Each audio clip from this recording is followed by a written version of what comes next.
Oke, baik.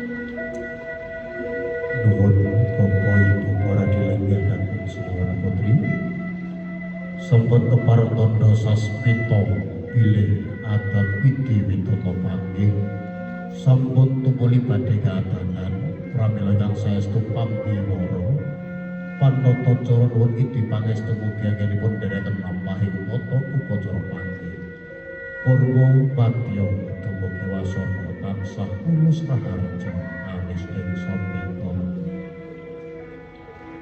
kasugengan katentreman saha kawelasaning Gusti mugi tansah tumedhak tumanduk kajiwa kasarira kunjuk jagadika sama lumeber dhateng kulawarten titah ingkang kepareng prapta nuwun kula nuwun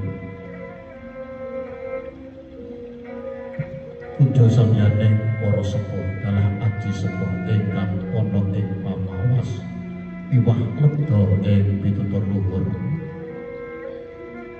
panjenenganipun barya ageng Bapa tansah dari Setya Subrata almarhum dalah keluarga ingkang tansah bagya lan mulya. Amit pasang kalimantabe ugi dinebehna iladuni miyantul asari. Dene kula pun berhan cumantaka lumaran atur satemah dherekaken lampahing tata upacara panggih. Ing saklebeting panti busana pinanganten putri sampun purna gendong rasuk busana pengantian keparing kersa nedya atrumiyine lenggah ing sasana rinangga pramila katur dumateng ibu juru sumbaga ingkang kawijil saking Prisma Beauty kepareng nyewanaken risan pinanganten putri ing sasana rinangga.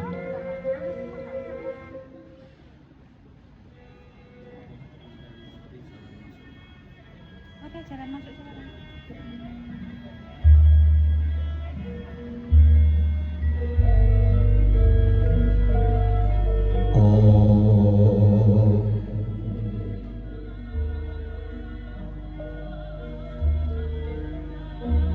Binarum swaraning pradangga munyo hangranging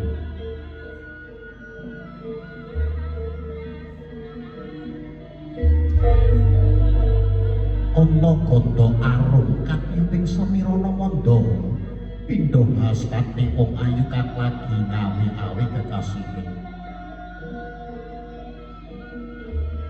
nulya lamat-lamat nguling gongso kang munyo hangranging kepareng dherekaken arisan pinanganten putri ingkang binayang kari manjing ana ing sasana rinangga sampating busana ingkang hakemba busananing prameswari nata tinon kawuryan ing mandraga katingal pating galembyar pating pancurat pindha kartika gumingsir apa meloke wadata sumurung agilar gilar pindha kencana binabar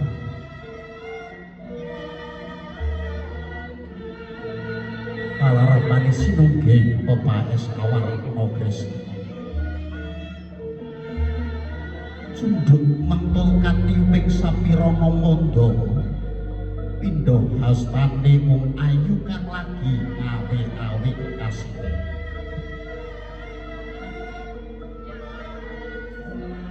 dasar sedeng dedege mantes inggening sarira sesore milangkoni lawalitan sahat nuju prata punika nggambaraken lamun pinanganten putri Tuhuwanudya ingkang pinter bekti marang kagungan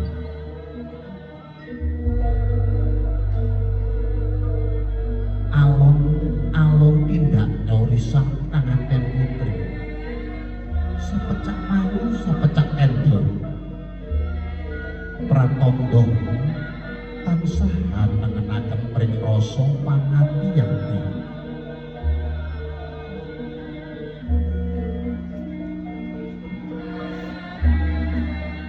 ing mangking yen nyawa maksana pinanganten putri wis ngancik kumyan kanthi nuju inggih sasana rinangga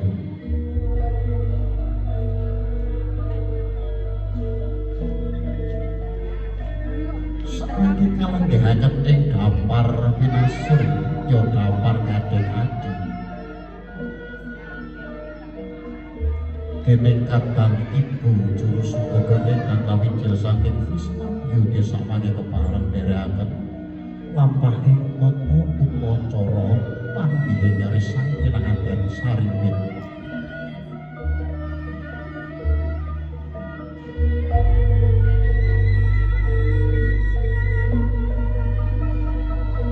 Risang pinanganten kakanthi dening ingkang Sudarma nenggih ibu dalah Rama. Keadanan pedak citra sawetawis pembimbing ratu samangke punapaken ganti panggiling risang pinanganten Sariwit.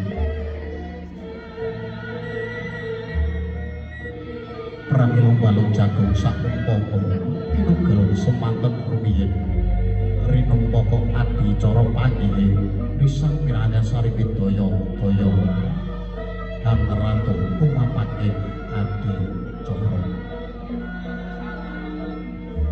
Bapak Ibu para dilegihaken sawana putri paripurna risang pinanganten putri swan wonten ing sasana Rinegara daya-daya samangke kepareng adani adat widi witana kanthi saparipurnanipun ingkang wonten ing ari kalenggar punika kadheraken dening Ibu Juru Suboga ingkang kawijil saking Krisma Beauty. Pramila sumangga kadheraken atur Krisma Beauty kepareng nyuwunaken risang pinanganten kakung ing sasana piniji sasana panggeharsa adani adat widi witana panggih.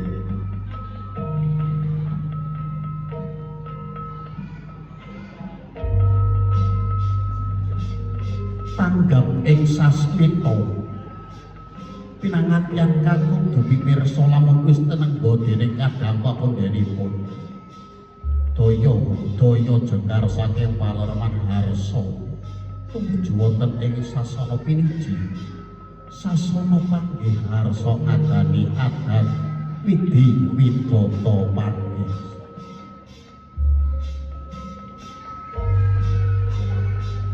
Tanpantara dangu ing saklebeting sasana pahargyan katingal gumebyari cahya pindha teja kinuwung Prabowo saya dangu saya cetha saya caket saya ngalela punika awit kepari tejane risang pinanganten kakung ing ngayap dene para kadang sentanane.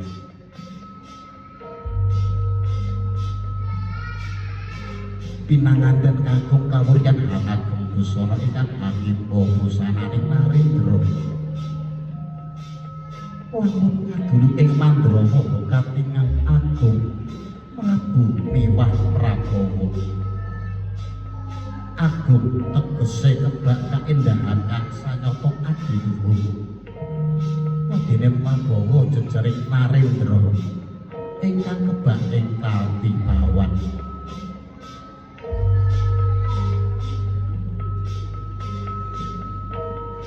Dasar pinanganten kakung Bagus Pasuryani mulai nyadegi lampung bawa laksana bebudene.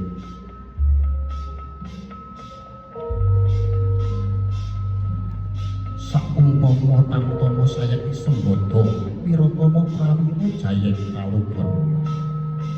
Tatak tanggung jawab prakten ngedeng. Wis dungkap wahyah ing mangsa kala tumapaking prastawa gati menenggih panggihing risang pinanganten Sariwit. Nalika semono pinanganten kakung wis samatek ing gati sasana daya-daya samangke risang pinanganten putri jengkar saking Palerman Harsa wonten ing sasana piniji kepareng adani adat widi witana panggih saparipurnanipun.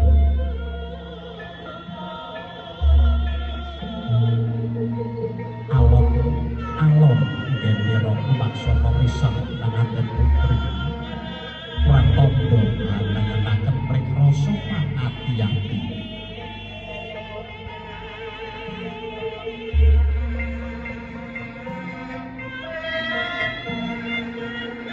ndherekaken lampah ing tata upacara panggih karisan pinanganten saringgit ingkang kapratipisaken dening Ibu Jung Sumodha ingkang parpijil saking Krisna Beauty.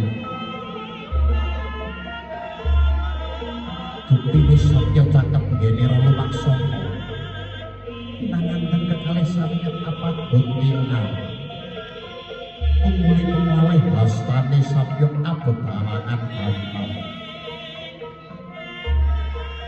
menika ingkang kinarya gondang kasih ugi gondang tutur gantal ingkang dumadi saking suruh ingkang patemura selilinting tinangsulang menang lawe kinarya klawang manunggaling sing katresnan jati pinanganten kekalih pindhane suruh senadyan dinulu beda lumah lawan kurbi parandene lamun ginipit padha rasane jumakah ing pepadaning ranu padha pinanganten kakung ya merpegipun nang antiga umuh ing padha pecah saknalika sayang iki narya pralambang antepe PKB Sri Atmaja pinanganten saringgit nggih nyawa badhe pecah saking panggula wetahing Rama Ibu arsa madhep bali wis mamandhiring pribadi kinarya sarana tumulung wiji murih lestarining tumulung ugi sakmangke ugi saged pikantuk raraganing bali wis mamandhir oleh kencana ingkang saged tata carma putra dalam putri daya-daya pinanganten putri ajeng usarwi sumembah tumuli amiji ki ampanipun ing putra garwa kinarya pralampita prasetyanipun pinanganten putri nyaw badhe suka bekti ping guru nabi ing saklami lamina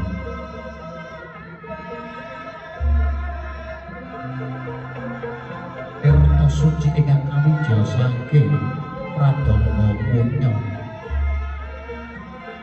ingkang sinebaran wujuding sekar sekaman ingkang hawarta warta paring purna ratu kota daya-daya Ibu Juru Sumodha sakmangke kepareng hamratipisaken lampahing tata upacara candhaipun ingkang sampun karakit dening tuan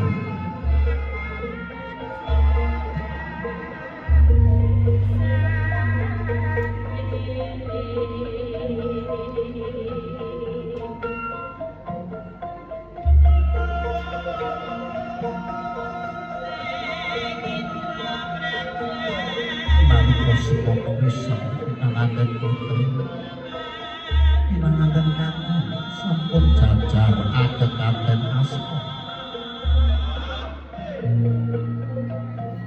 dening Rama samangke biyos dinidong sindur ingkang awarta rekta lawan seto kekanthi manjing ing sasana rinenggi kalenggahaken ing damar gading adi dan wastani adi coro sindubran parang tawar dene jroning lumaksana pinanganten kekalih kanthi dinidong sindubran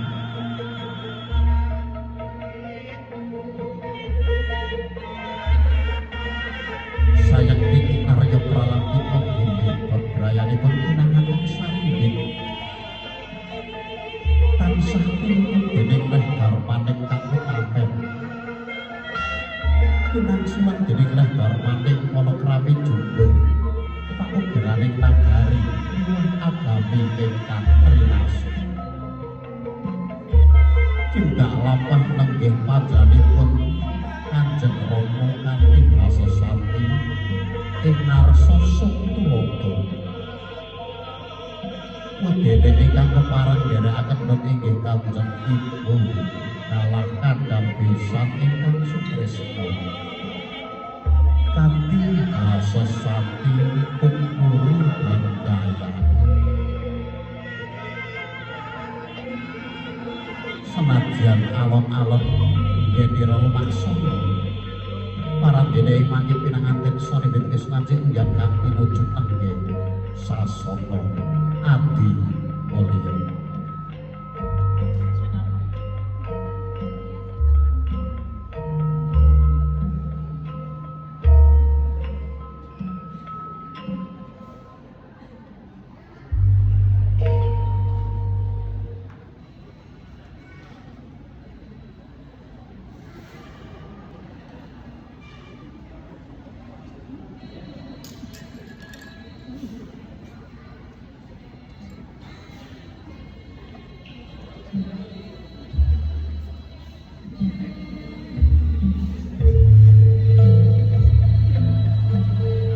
Sintur Gyali Nolos dening Ibu Sukurga.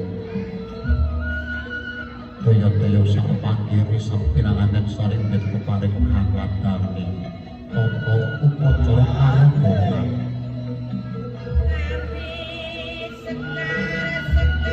Kaparing upacara karobohan aturaken kanthi upacara bapa timbang.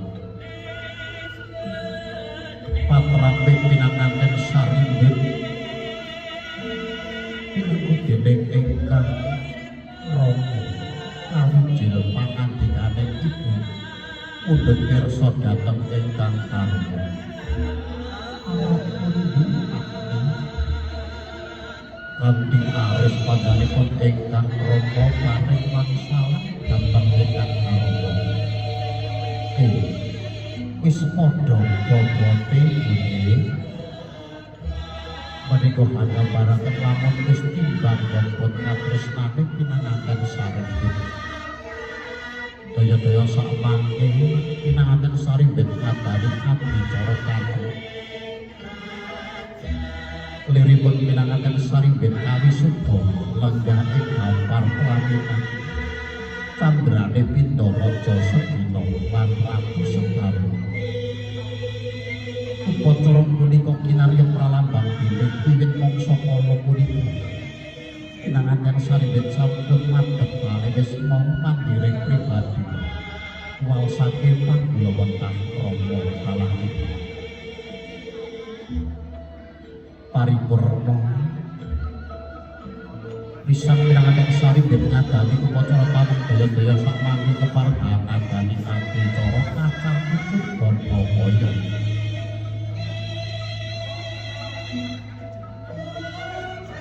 Kacar pucuk upacara punika adhamparaken bilih jejering katuhan gadhahi wajib paring Banawaya dhateng ingkang karya. Sedaya asli pataryan kedah kaparingaken dhateng wonten ingkang kasidhaaken.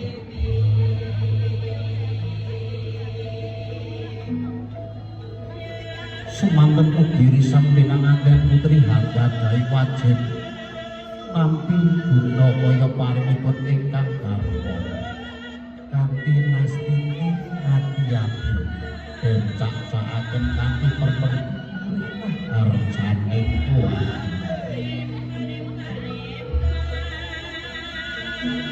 Kuwas jenang pralambita raos Sukurwa tenar saripun Gusti ingkang maha mirah ingkang sampun manggihaken ing jejodhoanipun. Harta receh ingkang tasih majeng wiwit alit ngantos ageng. Mengko wergi supados pinanganten anggenipun mumaya rejeki sineraken penumpuk sekedhik bapa sekedhik urip rejeki ingkang pinampi babar aib diri pribadi lan putra-putrinipun.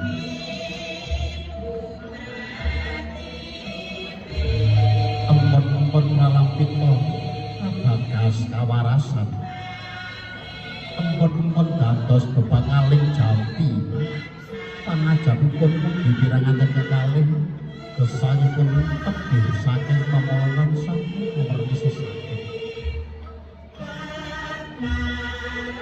Dinundeng pinancep bono kaya maringipun ingkang tata harga. Daya-daya samangke kaparingaken kanthi dhateng ingkang Sudarma nenggih Ibu Kala Rama.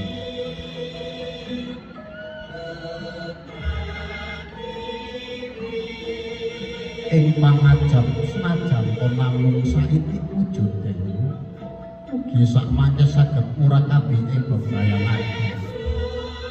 saged migunani dhateng keluarga dhateng putra wayah minggahipun dhateng candhang lan sakurupipun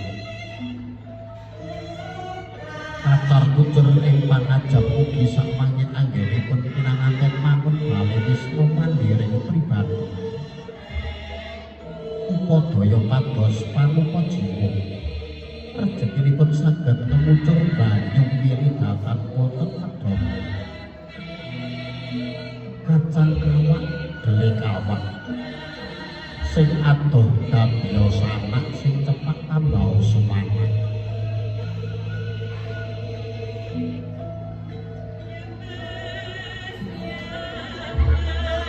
paripurna kacar pucung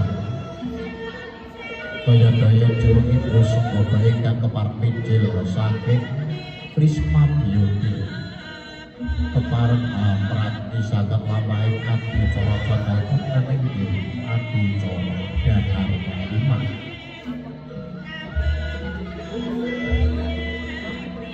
uga rapi dahar lima ingkang dumadi saking tumpeng alit lan saking langit sedaya gadhahi pralambita dene sedya jalma ing alam donya udah manembah dhateng Gusti Kang Anarya nenggih Gusti Kang Pamurte Kemang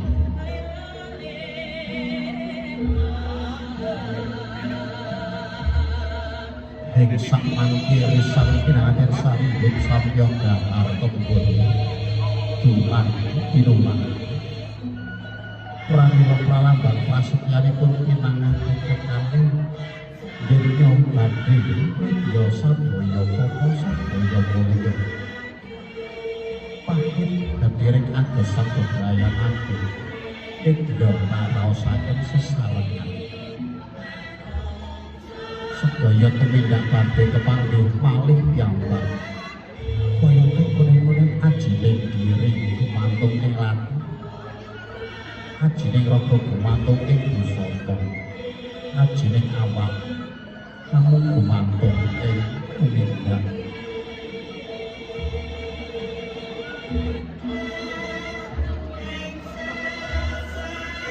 paripurna dahar walimah daya-daya ibu justru bapa kepareng amrateges nglampahi adicara candhaipun anggih unjuk terpawen ingkang kepareng ijil saking Kendi Pratomo paring pangajap ugi anggenipun ingkang kepareng oncap saking jagate Buddha tansah minambaran perkawis ingkang penting panah ingkang wasantipun ibadah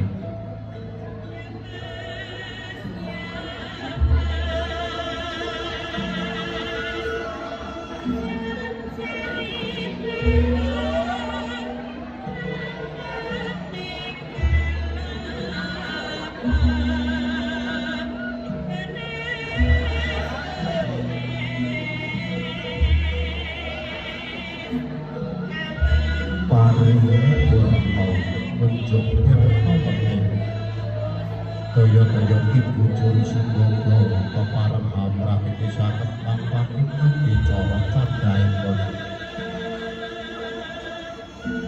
ninggake cara panjenengan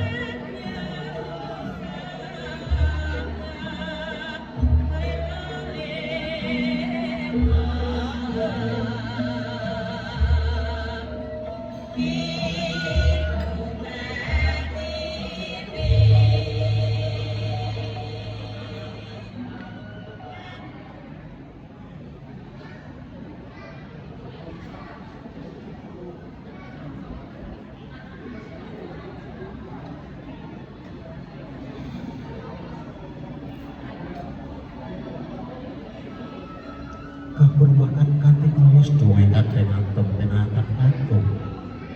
Nalika semono wis jengkar pisan pinanganten agung. Ngabiyantara dhateng ingkang sedarma nenggih ibu kalah rama. Repepeh pindha sapa matarangan ngabiyantara wonten arsa rama saha ibu. Sigra tumungkul amari keluyayah konjem ing Bantala.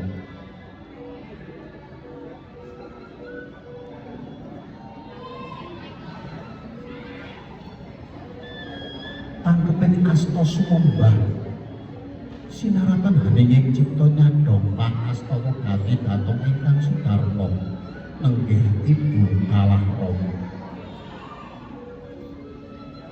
Nalika semono pinanganten sarimbit bangkit kemud dhateng ingkang rama ingkang sampun kepareng ngukir jiwa lan raga ingkang dados lantaraning tuwuh ing alam donya.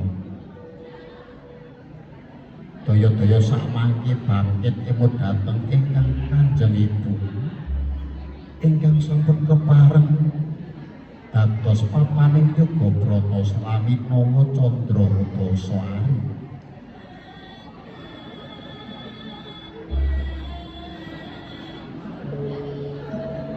Nama saka Candra araning sasi, Dasa wilangan 10, Ari wis araning dina.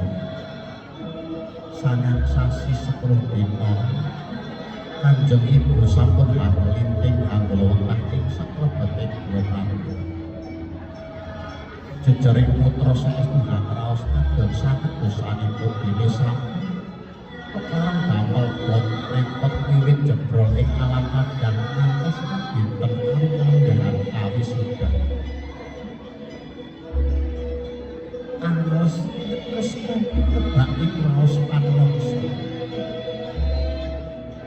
Saestu ingkang putra hamulya tambahing Jawa Pangestu dhateng ingkang lan rama nenggih ingkang Sudarma.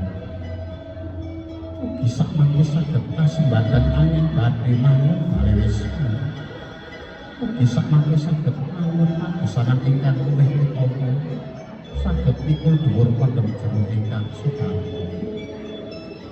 Gilir gumantiri sang pinanganten sarimbit ngabiyantara dhateng ingkang rama dalahe.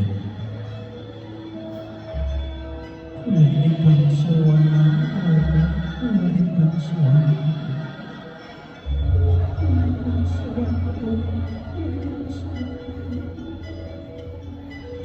yonder anakku cah bagus, anakku cah ayu. Giling-giling dewa kepak marang atuan. Kaya gek wingi sliramu tak gudang ya, kaya gek wingi sliramu tak gagah. Amri rasa jebul kudangan wis dadi kasunyatan ya, cah bagus, anakku cah ayu. Jejaring wong tuwa ora bisa menehi apa-apa. Wong tuwa pangestu wong tuwamu tanpa nama. Mugi antuk awakmu mangun pagesangan anyar karo sisihamu bisa kasembangkan yonder. Muling wong atuwamu nganti yati aja nganti lali. Duga kira aja nganti keri dibunuh.